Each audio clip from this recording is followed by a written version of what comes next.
Вы смотрите новости на телеканале «Якутия-24». В студии Валерия Наумова. Здравствуйте. Вначале коротко о темах этого часа.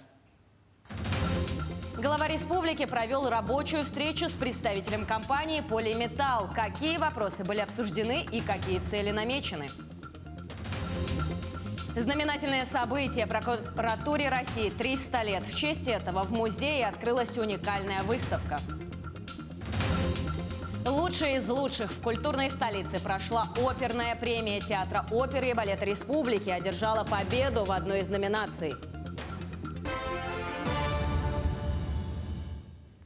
В Устьянском Улусе продолжаются поисковые работы. 5 ноября служба спасения поступило сообщение о том, что 30 октября двое мужчин выехали на снегоходе из поселка Усть-Куйга вверх по реке Яна и не вернулись.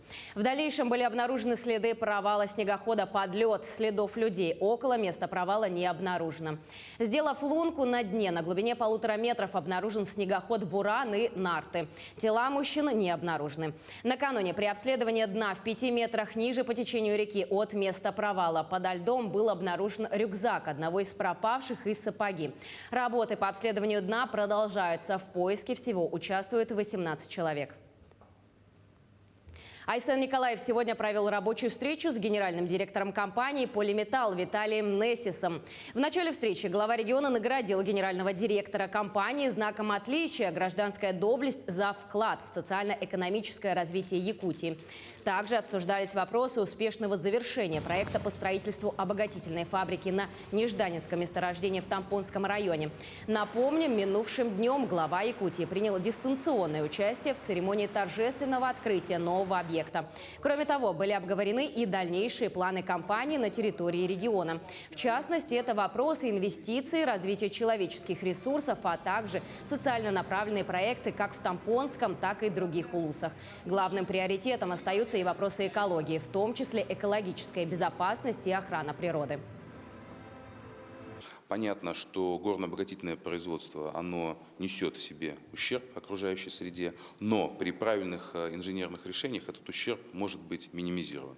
Конкретно по Нежданинскому мы заложили в проект сухое складирование хвостов, полностью покрытое гидроизолирующей пленкой хвостохранилище.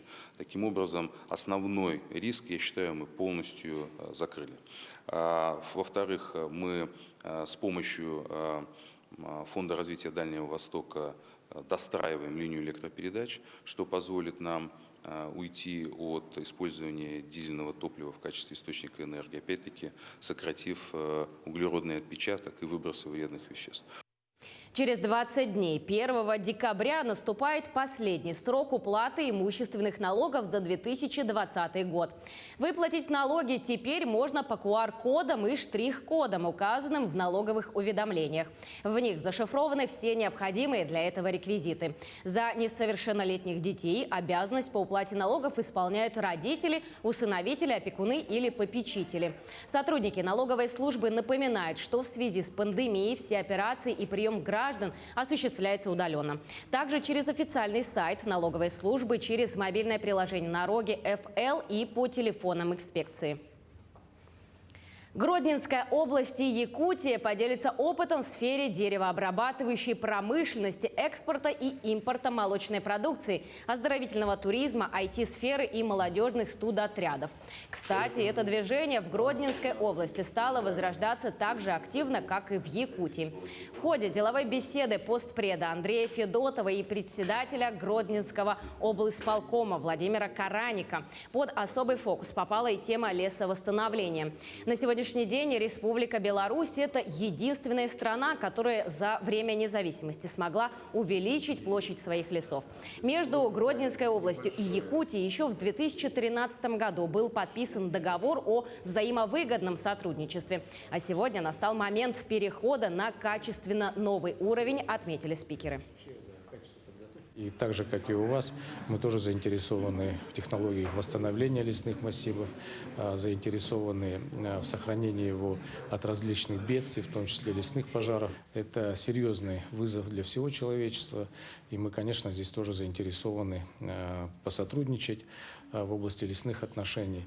Мы каждый год увеличиваем площадь лесов, мы восстанавливаем леса, создана целая система ухода за ними, выпускается и техника для ухода за лесами. Поэтому понятно, что у нас масштабы другие.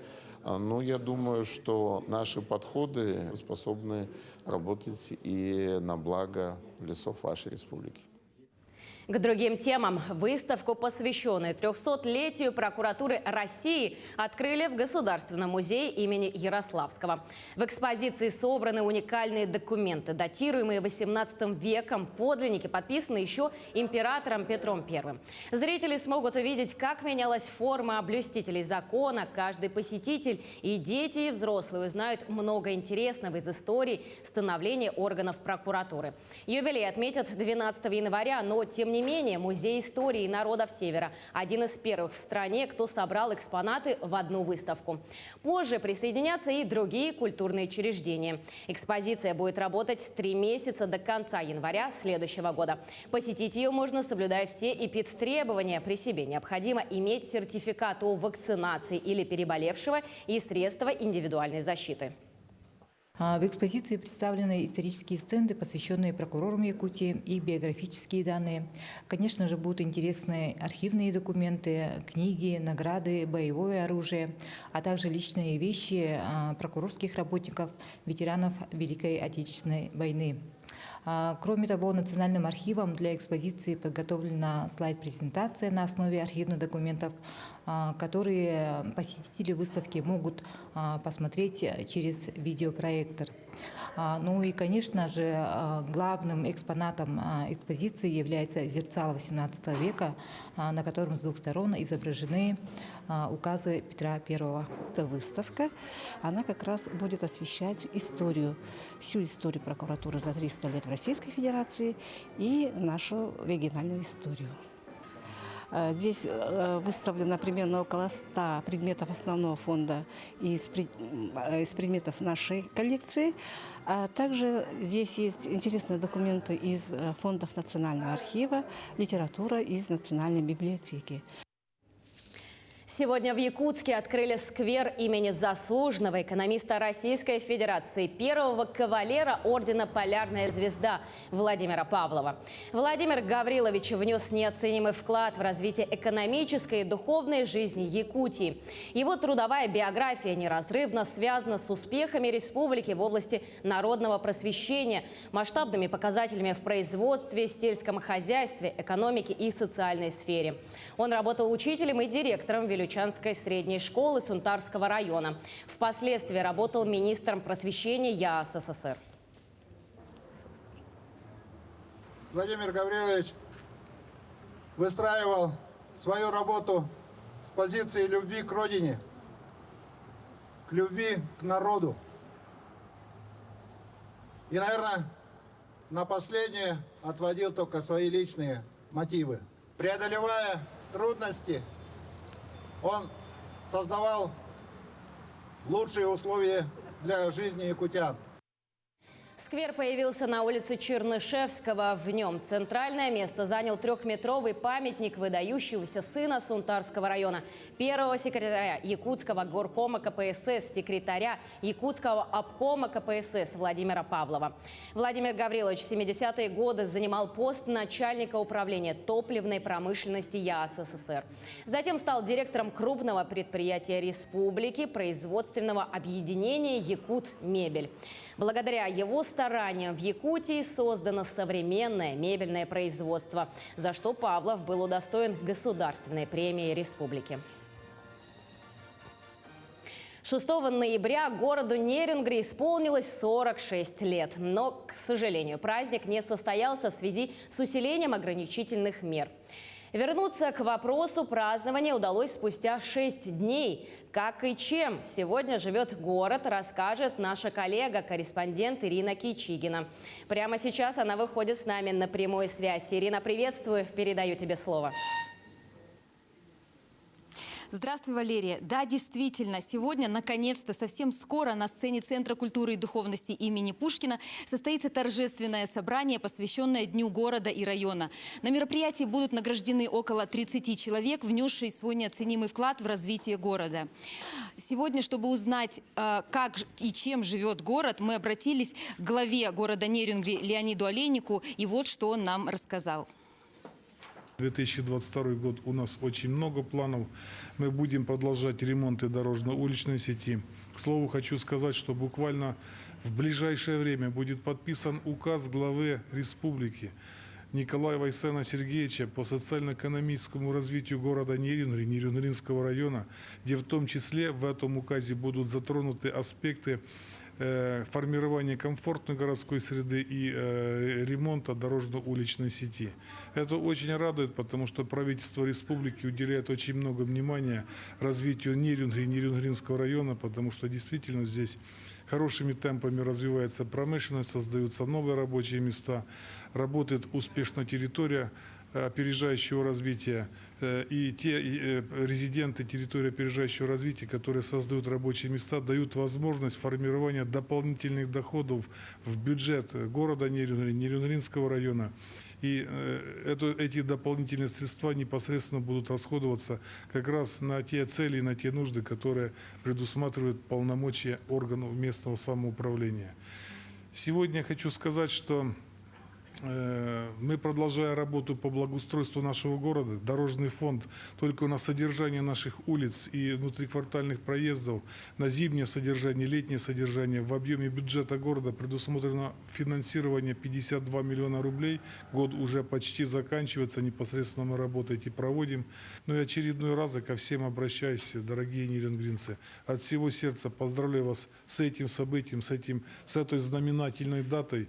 Конечно, 46 лет – это еще не такая большая дата в масштабе, может быть, других исторических городов. Но, тем не менее, мы живем в этом городе. Мы каждый год должны отмечать, должны помнить нашу историю.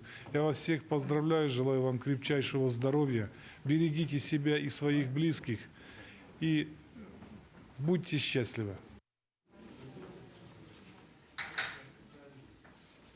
46 лет – это небольшой возраст для города, но благодаря первостроителям и тем людям, которые внесли свой вклад в развитие города, в его строительство, город Нерюнгри сегодня по праву называется столицей Южной Якутии. Мы поздравляем свой город с днем рождения и присоединяемся ко всем пожеланиям. Валерия. Благодарю, Ирина. Мы тоже присоединяемся и поздравляем город Нерюнгри. Желаем ему только процветания. Ну а я напомню, что с нами на прямой связи был наш корреспондент Ирина Кичигина. В конце выпуска новости культуры. Постановка Государственного театра оперы и балета республики «Сказка братьев Гримм» одержала победу в одной из номинаций оперной премии «Онегин-2021», которая прошла в Санкт-Петербурге. Якутский спектакль разделил победу в номинации «События, традиции и современность» с постановкой «Любовь издалека» театра «Урал-опера-балет». Особенностью постановки является то, что в опере нет дуэтов. В сценах в основном задействован хор. Артисты не только поют, но и говорят. Всего оргкомитет Онегина рассмотрел в этом году 98 заявок от 25 театральных коллективов со всей России. К этому часу это все новости. До новых встреч в эфире.